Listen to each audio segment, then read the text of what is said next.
Okay. No, it's you. It's you. It's you. It's back to you. Okay, here is my thing. You know, like NBC and Universal Studios, right, guys? Of course. Right. Okay. They are making their own comics. Okay. And do you know who they got to head this endeavor? Grant freaking Morrison. Whoa. Really? What are the That's I'm like, what the fuck? I'm not kidding. What are the comics going to be? Yes. They haven't announced that yet. But just the Characters. fact that it's Grant Morrison, it's gonna be some psychedelic bullshit, man. This is the guy that gave us Doom Patrol and Animal Man. Yeah, no. It's gonna be stuff like that. Because it's like, yeah. Tell me more. Tell me more. Weird Tell me more, Noel. Tell me more. Before I respond, tell me more. Tell me more. It's gonna be insane. Wait. You guys say, because like because that was the main point of the article. Like, there's not a lot to. We'll probably get more news at Comic-Con at home. Okay. But yeah, that is the main gist of it. I'll reread the article, but you guys give me your reactions. All right. I'll give my reaction. My reaction would be that would be awesome if they're turning their live action and animated content into comics, because comics. That's a good point. I love them. I love them to death, but like, it's a dying art.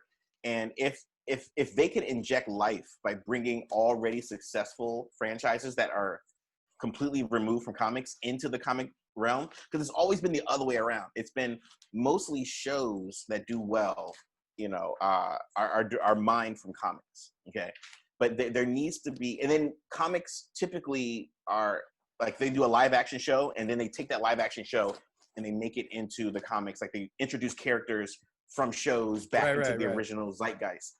But if they're taking things like cop shows or whatever shows that aren't traditionally comics and they turn it into comics, then the fan base that's not a comic fan base will follow into the comic fan base. And you'll get a resurgence and an invigoration of readers that are not comic readers, but they like the content. That same thing happened with Alien, where Alien all of a sudden became a comic. You have all these Dark Horse stuff. Yeah, that's true. All these people that were not comic readers, but they were Alien fans. They were like sci-fi fans. They were like, you know what? I can see a continuation of Alien in the comics.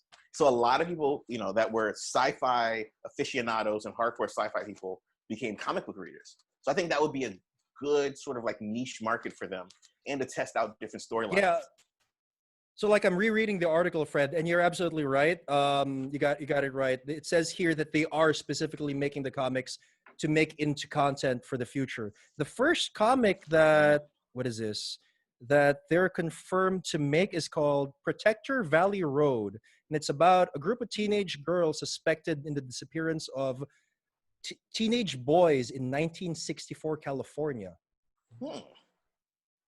That is the first one they confirmed. That sounds like a Road to Perdition meets Slender Man.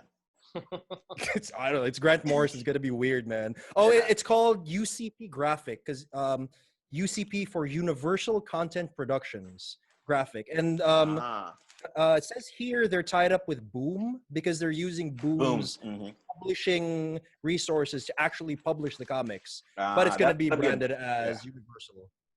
But that'll be an influx of cash for Boom. Yeah.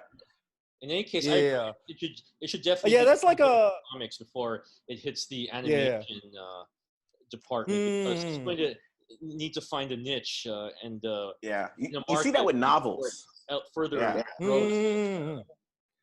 Expand. Yeah, that just blew my mind when I read it, because like, not only is Universal making their own comics, they got Grant Morrison to do them. And I'm like, what? Yeah, that's legit. That's legit. Yeah, right. Do something. You guys go. Special. Okay.